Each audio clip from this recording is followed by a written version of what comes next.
बच्चों जो है इसमें कुछ आंशिक प्रश्नों को हल कर लिया जाए। प्रत्याशा प्रश्नों के आंतरिक गुण में प्रश्न लिखिए, प्रश्न नोट कीजिए। जैसे प्रत्याश प्रभाव या दैनिक जीवन में इनका क्या उपयोग है। देखिए, परिच्छेद क्षेत्रफल एक ही एक छड़ को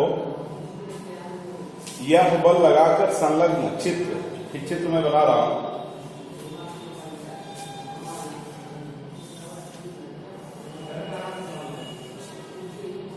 देखिए, ये सालिम चित्र बना रहा हूं, इसे नोट कीजिए।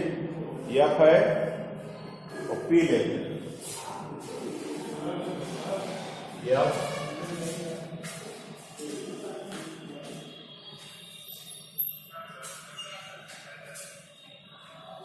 सभी लोग फिगर बनाए।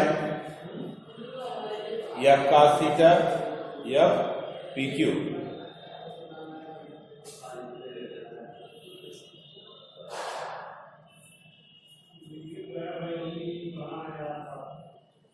यह cos थीटा। सभी लोग फिगर बना लिए। उसके बीच में एंगल थीटा लिख दीजिए। ये एंगल थीटा है। अब फाइंड करना है उपर्युक्त चित्र में। आपको फाइंड करना है क्या, वह एक प्रकार की छड़ क्या है। उपर्युक्त चित्र में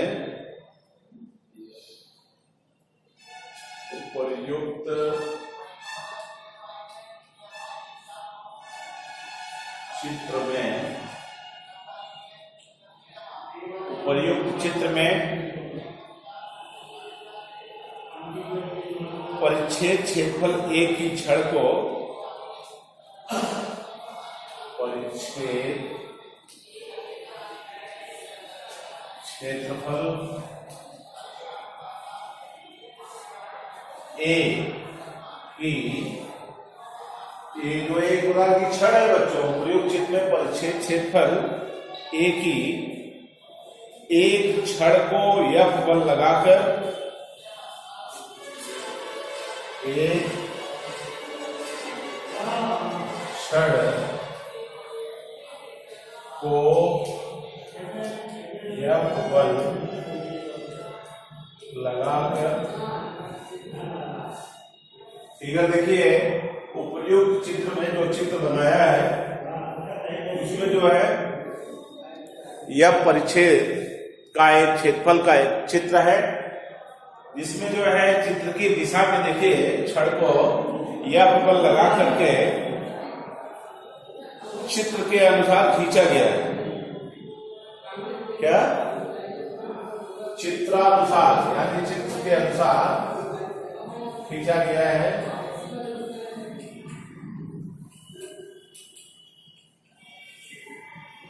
खींचा गया है, ठीक है। अब उसमें जो है आपको पता करना है छड़ के अंदर एक तल PQ ऊर्ध्वाधर से थीटा कोण पर है। देखिए, छड़ के अंदर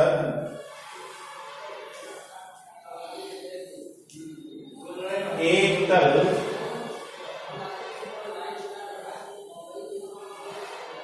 PQ थीटा कोण पर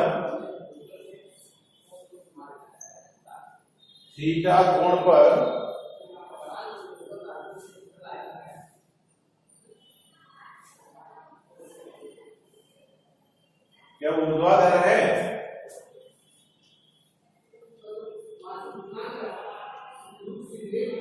ऊर्ध्वाधर है, ठीक है। अब जो है इसमें दो बातें याद करना है, निकालना है। एक तो तल पर अभिलंब था स्पर्श रेखी प्रतिबल वाला क्या करना है। तल पर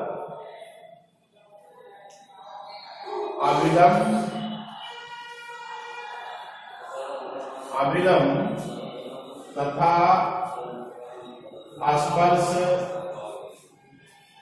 रेखी प्रतिबल, ठीक, ये निकालना है। और दूसरा जो है थीटा के किस मान के लिए अविलंब प्रतिबल और स्पर्श रेखी प्रतिबल अधिकतम है। और नंबर 2 है थीटा के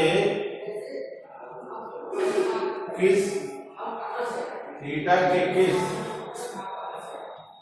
मान के लिए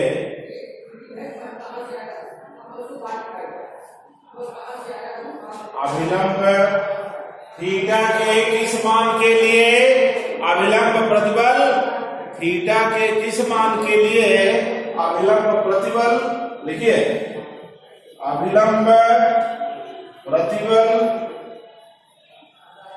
थीटा के किस मान के लिए अविलंब प्रतिबल व स्पर्श रेखी प्रतिबल अधिकतम है, वह स्पर्श रेखी प्रतिबल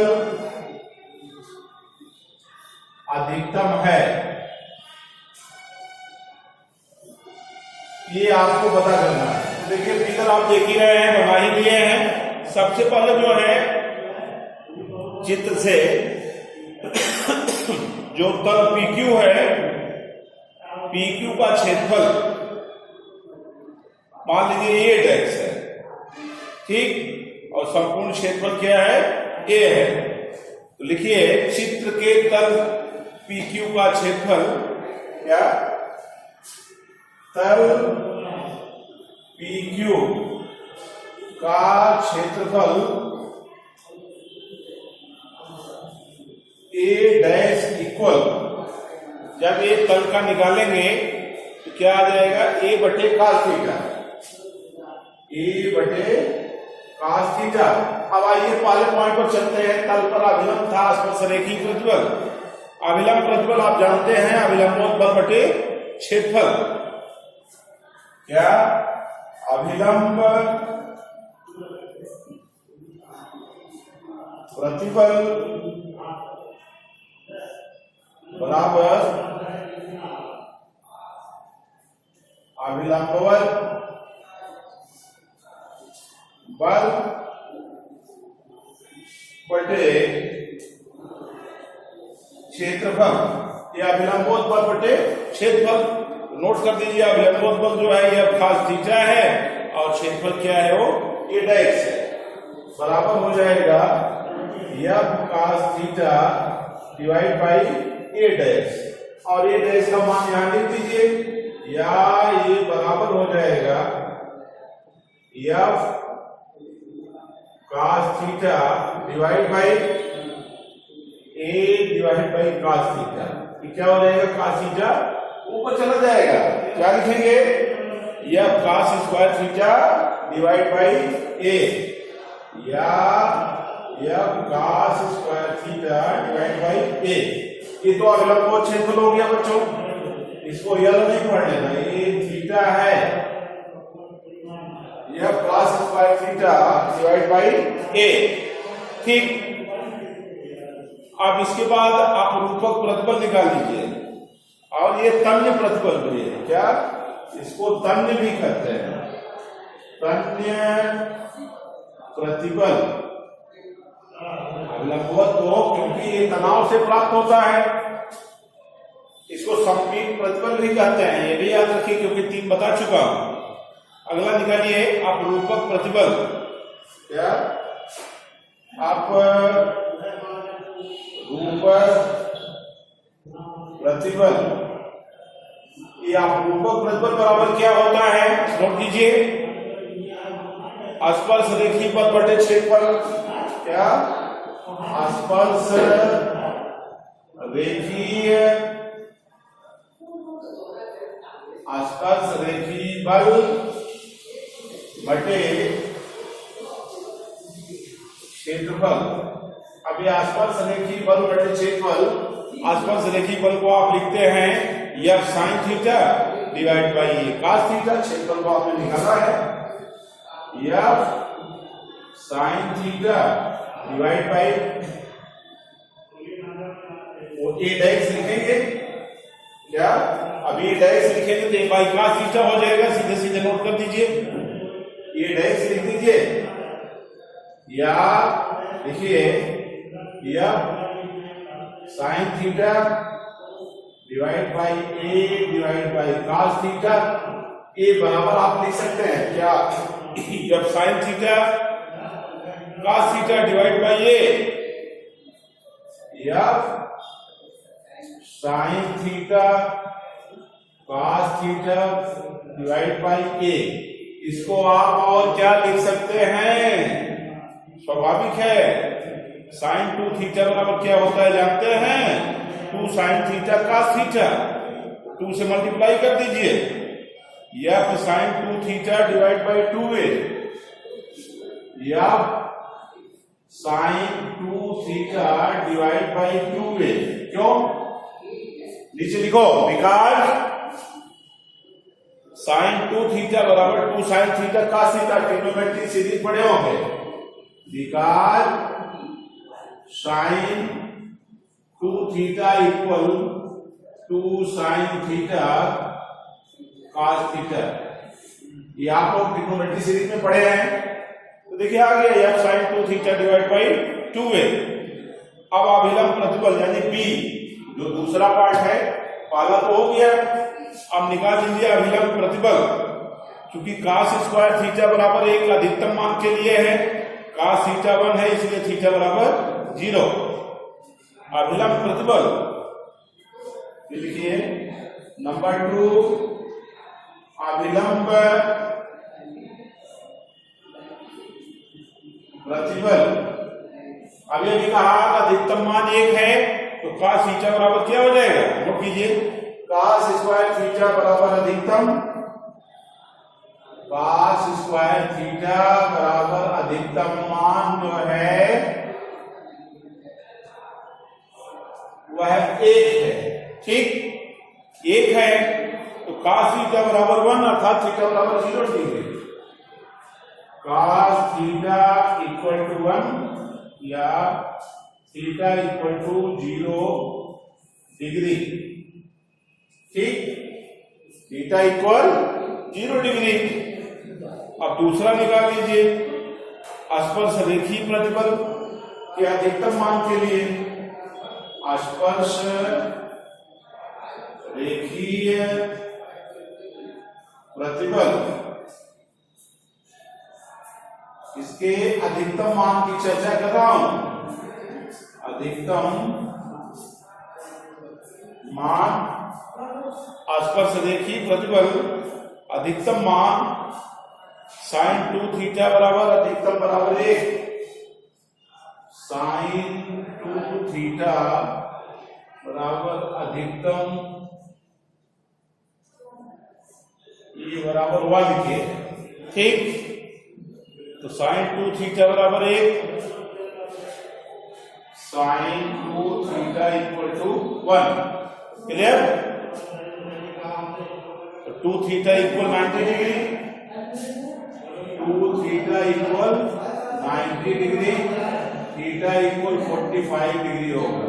क्या? Theta equal 45 degree. तो बच्चों देखिए, इस प्रश्न में 2 बातें जो पूछी गई थी, जो आपने निकाला है, ये फिगर यहाँ एक बनाया, एक छड़ है, ये सर्कुलर जो है क्या है? एक तरह की छड़ है। ठीक है, इस छड़ पर जो है स्पर्श रेखी PQ एक तल ले लिया है। अब बल लगा करके इस दिशा में इसका खिंचाव किया गया उसके आंतरिक बिंदु पर। तो चित्र के अनुसार आप देखेंगे कि इसमें 2 बातें जो कहा था निकालने के लिए, तल पर अभिलंब तथा स्पर्श रेखी प्रतिबल और थीटा के किस मान के लिए अभिलंब प्रतिबल व स्पर्श रेखी प्रतिबल अधिकतम है। तो देखिए उसमें निकाला ना, थीटा बराबर 0 के लिए अभिलंब प्रतिबल अधिकतम है, और थीटा बराबर 45 डिग्री पर जो है स्पर्श रेखीय प्रतिबल जो है क्या है? वह अधिकतम है। ठीक इसी तरह जितने भी प्रश्न जो है आते हैं आपके सामने, सबको आप आसानी से हल कर लेंगे। ठीक, और इसी पर एक क्वेश्चन और लिख लीजिए जो है, जैसे सपोज दैट, दूसरा प्रश्न नोट कीजिए,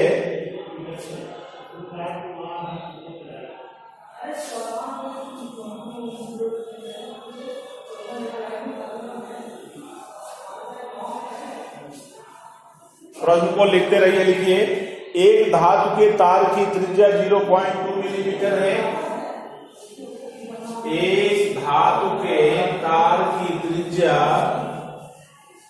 0.2 मिलीमीटर है। लिख लिया? लिखें। अच्छा, नोट कीजिए, मैं लिखवा दे रहा हूं। एक धातु के तार की त्रिज्या, एक धातु के तार की त्रिज्या 0.2 मिलीमीटर है। एक धातु की त्रिज्या क्या है? 0.2 मिलीमीटर है। इस तार की लंबाई में 0.2% की वृद्धि करने के लिए इस तार की लंबाई में 0.2% वृद्धि के लिए इस तार की लंबाई में 0.2% वृद्धि के लिए कितने बल की आवश्यकता होगी? के लिए कितने बल की आवश्यकता होगी। ठीक, जबकि y की वैल्यू आपको बता चुका हूं। y मीन्स यंग प्रत्यास्थता गुणांक, क्या मान है? नोट कीजिए, 9.0 × 10⁻10 न्यूटन पर मीटर स्क्वायर। 9.0 × 10⁻10 न्यूटन प्रति मीटर स्क्वायर। न्यूटन यंग प्रत्यास्थता गुणांक है। क्या लिखे? यंग प्रत्यास्थता गुणांक। उसमें देखिए, सभी लोग फार्मूला लिखिए और हल कीजिए, जो है नोट करते रहिए। जो है उसमें जो है यंग प्रत्यास्थता गुणांक, यंग प्रत्यास्थता गुणांक जो है 9.0 × 10⁻10 न्यूटन प्रति मीटर स्क्वायर है। ठीक है, लिख लिया? तो देखिए, y की वैल्यू दी गई है। अब इसमें आपको पता करना है कितने बल की आवश्यकता है। तो बहुत इजी है बच्चों, आप जानते हैं कि y = F/A, और लंबाई में मूल लंबाई और लंबाई में वृद्धि। तो स्वाभाविक है, फार्मूला लिखिए, यंग प्रत्यास्थता गुणांक y = फार्मूला नोट कीजिए, F/A × L /Δ L। ये फार्मूला आप लोग प्रूव कर चुके हैं। ठीक, अब ये क्या है? πr² है, या आप इसको लिख सकते हैं y = F /πr², और L डेल्टा L वही रहेगा। नोट कर दीजिए, इसी में वैल्यू रख दीजिए, L डेल्टा L। ठीक, सबकी वैल्यू आपके पास है। F कितना है? R दिया है 0.2 मिलीमीटर, इसको मीटर में चेंज कर दीजिए, तो 0.2 × 10⁻3। R कितना है? 0.2 मिलीमीटर, ये बराबर हो जाएगा 0.2 इंटू 10⁻³ मीटर। क्लियर ना? तो आर की वैल्यू रख दीजिए, पाई जान ही रहे आप, ये पाई आर स्क्वायर, ये अब भी आपको पता है, तो वैल्यू रखिए। या अभी फार्मूले को क्या और सरल किया जा सकता है, जैसे F equal to Y pi R square, यही F नहीं निकालना है ना, Y pi R square into L divide by delta L. ठीक, अब क्या कीजिए, डेल्टा एल बाई एल और 0.2 डिवाइड बाई 100, और वाई देख ही रहे हैं, लिखिए F इक्वल 9.0 इंटू 10⁻⁹। ये F की वैल्यू तो मिल गई आपको जो है। अब Y की अब लिखिए इंटू 22/7 में रख के 3.14 रख दीजिए, पूरे 3.14